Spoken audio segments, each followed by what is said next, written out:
எப்படி சொன்னாலும் ஜாமீன் கிடைக்கும். தங்கச்சி எப்படி பார்த்தாலும் அவருக்கு சிறை விடுப்புள்ள இல்லை. இப்ப இல்ல அப்புறம் ஏன் பேசிட்டு இருக்கீங்க? அது அவருக்கு பிணை கிடைக்கல. இல்ல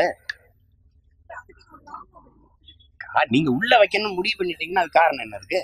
என்னை 6 மாசம் உள்ள வைக்கிறதுக்கு அந்த சட்டம் போட்டதே, தேசிய பாதுகாப்பு சட்டம் போட்டதே செல்லாது.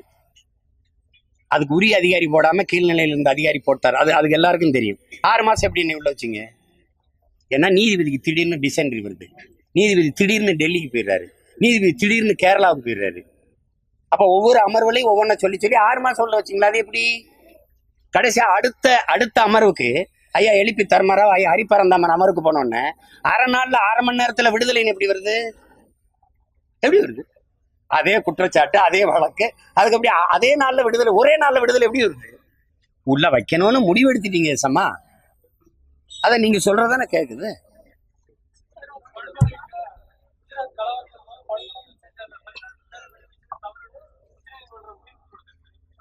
அது சரிதான். அது அந்த பல்கிஸ்பானுடைய மனநிலையெல்லாம் நம்மள இருக்காங்க. அது என்னன்னா தம்பி, அதுல அந்த கேள்வி ரொம்ப நியாயமானது. அதனால பாதிக்கப்பட்ட பெண்ணின் மனநிலை அதை அப்படியே மறந்துட்டு போயிட முடியுமான்னு கேட்குறாங்கல்ல, கடந்து மறந்து போயிட முடியுமான்னு அந்த கேள்வி சரியானது. 2வது, குற்றம் நடந்தது, நீ உத்தரப்பிரதேசத்தில் நீ இது பண்ணிட்டு நீ குஜராத் நீதிமன்றமும் குஜராத் அரசு அந்த அவங்களை விடுதலை செய்யணும் முடிவு எடுக்க முடியாது. என் மண்ணில் குற்றம் நடந்திருக்கும் போது நான் தானே முடிவு எடுக்கணும். அப்ப நீங்க குஜராத்ல போய் வழக்கு போட்டு அதை டக்குன்னு முடிச்சு விடுதலை செய்யணும்னு சொல்றது எப்படி இருக்கு? அதான் நான் வரவேற்கிறேன். அது சரிதான். அது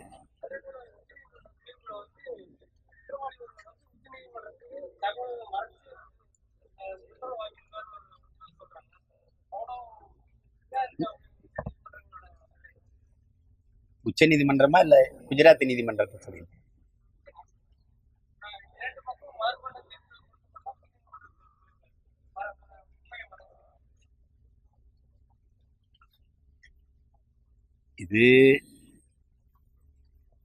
இதுல கருத்து சொல்ல போக அது நீதிமன்றத்தை எதுக்குறாரு, அவமதிக்கிறாரு, ஏதாவது சொல்லி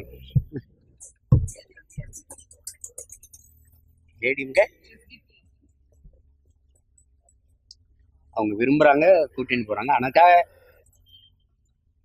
அவங்க சொல்ற காரணங்கள் தான் வேடிக்கை இருக்கு.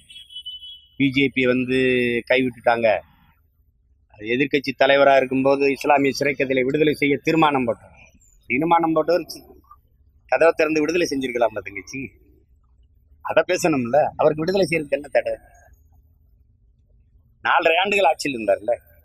தீர்மானம் நீங்க விடுதலை செய்யுங்க, உங்களால விடுதலை செய்ய முடியும்ல. அப்புறம் அதை பேசும்போது புகழ்ந்து ஃபாரூக் பேசுறப்படி, தம்பிதான் யார் போடுவா எதிர்கட்சி தலைவர்? அவங்களுக்கு தேவைப்படுது. அவங்க அந்த பக்கம் நின்னாங்க, திமுக கூட ரொம்ப நாள் நின்று பார்த்தாங்க.